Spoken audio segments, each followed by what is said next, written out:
DM news Gujarati. Rajkot જિલ્લાના ધોરાજીમાં વાતાવરણમાં આવ્યો અચાનક પલટો, ખેડૂતોને પોતાના રવિ પાકમાં નુકસાન જવાની ભીતિ। રાજકોટ જિલ્લાના ધોરાજીમાં વાતાવરણમાં આવ્યો અચાનક પલટો, ધોરાજી તથા આસપાસના ગ્રામ્ય વિસ્તારમાં વાતાવરણમાં આવ્યો પલટો। વહેલી સવારથી જ ધોરાજી પંથકમાં ધુમ્મસભર્યું વાતાવરણ જોવા મળ્યું। ગાઢ ધુમ્મસને કારણે વિઝિબિલિટી ઘટતા વાહન ચાલકોને વાહન ચલાવવામાં મુશ્કેલી।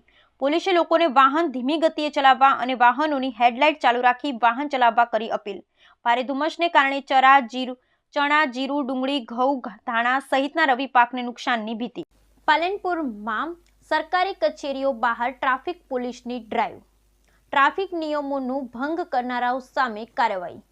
બનાસકાંઠાના પાલનપુરમાં ટ્રાફિક પોલીસની સરકારી કચેરીઓ બહાર ડ્રાઈવ, ટ્રાફિકના નિયમોનું ભંગ કરતા વાહન ચાલકો સામે ટ્રાફિક પોલીસની કાર્યવાહી। ટુ વ્હીલર પર હેલ્મેટ ન ધારણ કરનાર વાહન ચાલકોને પોલીસે દંડ્યા। ટ્રાફિકના નિયમોનું પાલન કરાવવા ટ્રાફિક પોલીસની સરકારી કચેરીઓ બહાર ડ્રાઈવ। દેવસ્થાન ટ્રસ્ટના સંયુક્ત ઉપક્રમે અંબાજી ખાતે શક્તિપીઠ પરિક્રમા મહોત્સવ 2025ના આજે છેલ્લા દિવસે જિલ્લા કલેક્ટર શ્રી મિહિર પટેલ, જિલ્લા વિકાસ અધિકારી MJ દવે સહિત જિલ્લા વહીવટી તંત્રના અધિકારીશ્રીઓ, કર્મચારીઓ પરિક્રમા યાત્રામાં જોડાયા હતા। અહીં નોંધનીય છે કે મહાસુદ 12, 13 અને 14 તિથિ એમ 3 દિવસીય યાત્રામાં લાખોની સંખ્યામાં શ્રદ્ધાળુ મા અંબાના દર્શન સહિત 51 શક્તિપીઠના દર્શન કરી ધન્યતા અનુભવી હતી। જિલ્લા કલેક્ટર સહિત અધિકારીશ્રીઓ 51 શક્તિપીઠના દર્શન કરી પૂજા અર્ચના કરી હતી। જિલ્લા કલેક્ટરશ્રી અને અધિકારીઓએ દર્શનાર્થીઓને નાસ્તો પીરસ્યો। આ સાથે ધ્વજા સાથે પાલખી યાત્રામાં સહભાગી બન્યા હતા અને તથા ભજન કીર્તનમાં સહભાગી બની દર્શનાર્થીઓને પ્રોત્સાહિત કરાયા હતા। આ પરિક્રમા મહોત્સવમાં જિલ્લા વિકાસ અધિકારી MJ દવે, અંબાજી વહીવટદાર અને અધિક કલેક્ટર શ્રી કૌશિક મોદી, સર્વે પ્રાંત અધિકારીશ્રીઓ સહિતના જિલ્લાના વર્ગ 1-2ના અધિકારી અને કર્મચારીઓ જોડાયા હતા। શ્રી 51 શક્તિપીઠ પરિક્રમા જે ત્રિદિવસીય મહોત્સવ હતો એને આજે અંતિમ દિવસ છે। અંતિમ દિવસે જિલ્લાના તમામ જે ક્લાસ 1 અધિકારી કહેવાય તેમના દ્વારા આજે પરિક્રમા શરૂ કરવામાં આવી છે। 3 દિવસ સુધી જે આ મહોત્સવ ચાલી રહ્યો છે તેમાં લાખો માઈ ભક્તો એ 51 શક્તિપીઠના દર્શનનો લાભ લઈ રહ્યા છે અને વહીવટીતંત્ર દ્વારા વિસામો, ભોજન, સફાઈ, સ્વચ્છતા, પાર્કિંગ, બસ સહિત તમામ સુવિધાઓ કરવામાં આવી છે। યાત્રાધામ અંબાજીમાં સમગ્ર પરિક્રમા માર્ગમાં સ્વચ્છતા જાળવનાર સફાઈ કર્મીઓનું જિલ્લા કલેક્ટર શ્રીએ ખેસ પહેરાવી સન્માન કર્યું। અંબાજી પરિક્રમા મહોત્સવ સમગ્ર પરિક્રમા માર્ગમાં સ્વચ્છતા જાળવનાર સફાઈ કર્મીઓને જિલ્લા કલેક્ટર શ્રીએ ખેસ પહેરાવી સન્માન કર્યું। અંબાજી પરિક્રમાને સ્વચ્છ અને સુંદર બનાવવા માટે સફાઈ કર્મીઓનું યોગદાન સૌથી મહત્વનું છે। જિલ્લા કલેક્ટર શ્રી મિહિર પટેલ વિશ્વ પ્રસિદ્ધ યાત્રાધામ ખાતે અને શક્તિપીઠ અંબાજી ખાતે માતાજીની અસીમ કૃપાથી શ્રી 51 શક્તિપીઠ પરિક્રમા મહોત્સવના અંતિમ દિવસે લાખોની સંખ્યામાં શ્રદ્ધાળુએ દર્શન કરી ધન્યતા અનુભવી હતી। આ પ્રસંગે પ્રવેશ ચોક ખાતે સમગ્ર પરિક્રમા માર્ગમાં સ્વચ્છતા જાળવનાર સફાઈ કર્મીઓનું જિલ્લા કલેક્ટર શ્રી મિહિર પટેલ દ્વારા ખેસ પહેરાવી સન્માન કરવામાં આવ્યું। આ તકે જિલ્લા કલેક્ટર શ્રીએ જણાવ્યું હતું કે અંબાજી પરિક્રમાને સ્વચ્છ અને સુંદર બનાવવા માટે સફાઈ કર્મીઓનું યોગદાન સૌથી મહત્વનું રહ્યું છે। અંબાજી ખાતે અંબાજી શક્તિપીઠ પરિક્રમા ખાતે સ્વચ્છતા પર ખાસ ભાર મૂકવામાં આવ્યો। આ માટે જિલ્લા વિકાસ અધિકારી શ્રી MJ દવેની અધ્યક્ષતામાં 550થી વધુ સફાઈ કર્મીઓ રાઉન્ડ ધ ક્લોક સ્વચ્છતા જાળવી હતી। તે તમામ સફાઈ કર્મીઓની કામગીરીને બિરદાવવામાં આવી હતી। અંબાજી ગબ્બર ખાતે એક જ જગ્યાએ 51 શક્તિપીઠોના દર્શન કરવાનો લાહવો મળતા સમગ્ર રાજ્યમાંથી લાખોની સંખ્યામાં યાત્રિકો ઉમટી પડ્યા હતા। તારીખ 9મી ફેબ્રુઆરીથી શરૂ થયેલા શ્રી 51 શક્તિપીઠ પરિક્રમા મહોત્સવના છેલ્લા દિવસે 11મી ફેબ્રુઆરી સુધીમાં લાખો શ્રદ્ધાળુ યાત્રાળુએ શ્રી 51 શક્તિપીઠના દર્શન કરી ધન્યતા અનુભવી હતી। 3 દિવસીય આ મહોત્સવ દરમિયાન પરિવહન, પરિક્રમા, ભોજન પ્રસાદ, વિસામો, પાણી, આરોગ્ય, વીજળી, કાયદો વ્યવસ્થા અને સ્વચ્છતા સહિતની નિઃશુલ્ક વ્યવસ્થાઓનું સુંદર આયોજન કરવામાં આવ્યું, જેની જવાબદારી નિભાવનાર તમામ કર્મચારીને પણ સન્માનિત કરવામાં આવ્યા હતા। બનાસકાંઠા જિલ્લામાં ચાલુ વર્ષે બટેટાનું બમ્પર ઉત્પાદન મળતા ખેડૂતોમાં ખુશી જોવા મળી રહી છે। બનાસકાંઠા જિલ્લામાં ચાલુ વર્ષે ખેડૂતોને બટેટાનું બમ્પર ઉત્પાદન મળતા ખેડૂતોમાં ખુશી જોવા મળી રહી છે। બનાસકાંઠામાં આ વર્ષે ખેડૂતોએ મોટા ભાગે બટેટાની ખેતી કરી હતી, જોકે કમોસમી વરસાદ ન થયો અને બટેટાને અનુકૂળ વાતાવરણ હોવાને કારણે ઉત્પાદન સારું મળ્યું છે અને ભાવ પણ સારા છે, જેથી ખેડૂતો હાલ ખુશ જોવા મળી રહ્યા છે। ત્યારે હાલ જે ભાવ છે તે ટકી રહે તેવી ખેડૂતો માંગ કરી રહ્યા છે। બનાસકાંઠો જિલ્લો એ મુખ્યત્વે ખેતી અને પશુપાલન આધારિત જિલ્લો છે. એમાં પણ બનાસકાંઠા એ બટેટાના હબ તરીકે જાણીતા છે. ત્યારે છેલ્લા પણ 5 વર્ષથી કમોસમી માવઠા અને વાતાવરણમાં અનુકૂળ ન હોવાને કારણે ખેડૂતોને બટેટામાં ઉત્પાદન ઓછું મળતું હતું ને એના ભાવ પણ પૂરતા મળતા ન હતા, જેથી ખેડૂતોને નુકસાન વેઠવાનો વારો આવતો હતો. ખેડૂતો દર વર્ષે બેપાયમાલ થતા હતા. ત્યારે આ વર્ષે પણ ખેડૂતોએ મોંઘા ભાવના ખાતર બિયારણ લાવી ખેતી કરી. ત્યારે આ વર્ષે જોકે વાતાવરણ અનુકૂળ રહ્યું, કમોસમી વરસાદ ન થયો, જેના કારણે ખેડૂતોને બમ્પર ઉત્પાદન મળ્યું અને ખેડૂતોએ હાલ બટેટા નીકાળવાના શ્રી ગણેશ પણ કરી દીધા છે અને માર્કેટમાં વેચવાનું પણ ચાલુ કરી દીધું છે. તો હાલ ખેડૂતોને 200 થી 225 સુધીનો ભાવ મળી રહ્યો છે, જેથી દર વર્ષ કરતાં આ વખતે ખેડૂતોને ફાયદો થાય તેવું ખેડૂતો જણાવી રહ્યા છે. મહત્વની વાત છે કે આગ્રા અને યુપીમાં હજુ બટેકા નીકાળવામાં આવ્યા નથી, તેથી હજુ ગુજરાતમાં બટેટાના હાલ ભાવ જળવાઈ રહ્યા છે.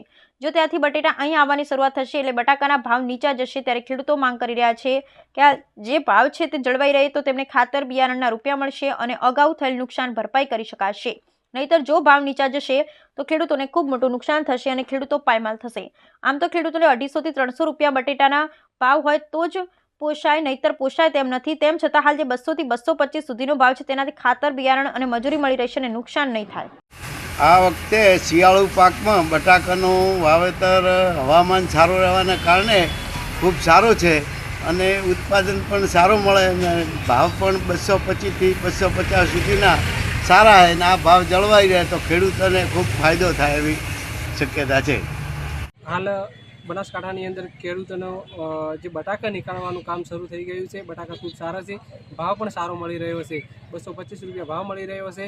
ત્યારે 250 રૂપિયા ભાવ જે છે એ જળવાઈ રહે અને ભાવ કદાચ આવનારા સમયની અંદર ન ઘટે એ માટે ખૂબ સારી વસ્તુ છે કે આવનારા સમયની અંદર ખેડૂતોને નુકસાન ન જાય એ માટે ભાવ ન ઘટે. કદાચ ભાવ ઘટશે તો ખેડૂતોને નુકસાનની ભીતિનો સામનો કરવો પડી રહ્યો છે. આગળની પણ ઘણી સિઝન એવી છે કે ખેડૂતોને ફેલ ગઈ છે અને આ વખતે પણ આપણે આશા રાખીએ કે ખેડૂતોને બટાકાના ભાવમાં ક્યાંક નુકસાન ના આવે.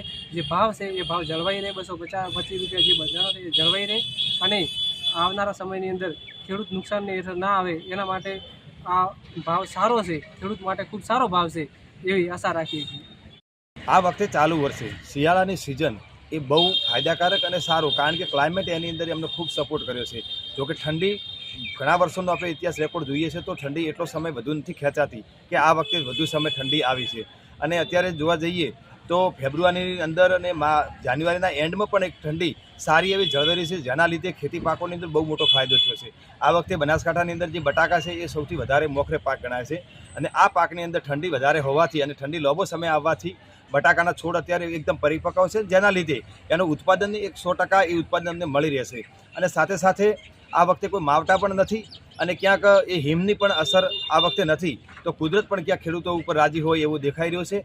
સાથે સાથે ભાવ પણ અત્યારે બટાકાના 200+ જે ભાવ છે એ ભાવ પણ સારા એવા ટકી રહ્યા છે, જેના લીધે એ બટાકાની સિઝન ઉપરથી જ ખેડૂતોની તમામ આશાઓ, તમામ સપના પૂરા થશે અને એમના ઉપર જે થયેલો દેવો છે એ દેવો પણ ક્યાંક એ દૂર થઈ શકે છે.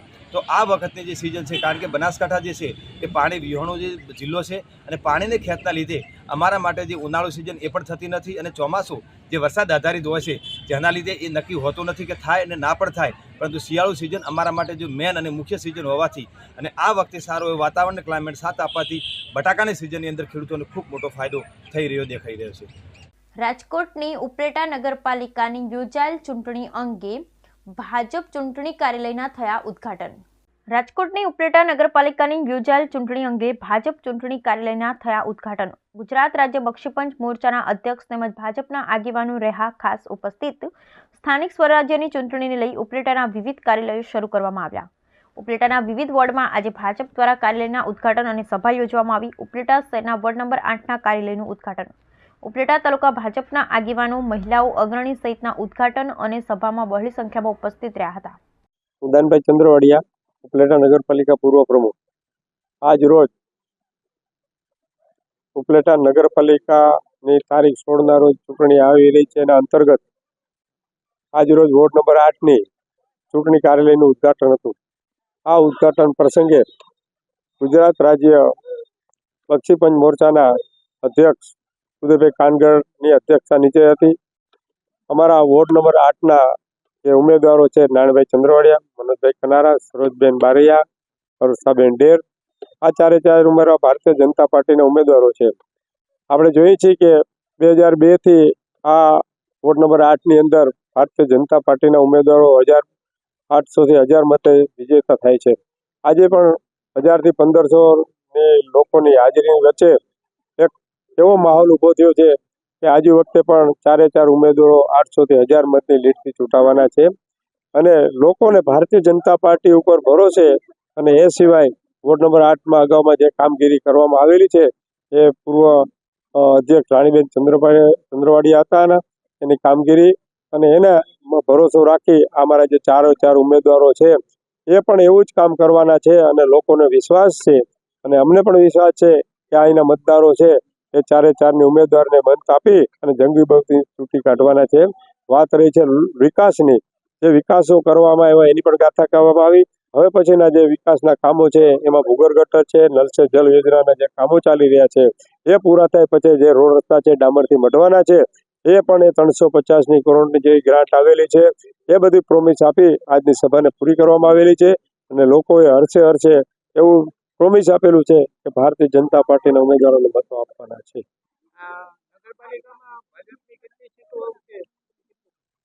આજે વખતે જે વખતે 5800 સીટો જે આવી હતી એનાથી પણ વધારે આજે વખતે સીટો આપશે એ 100% ચોક્કસ વાત છે.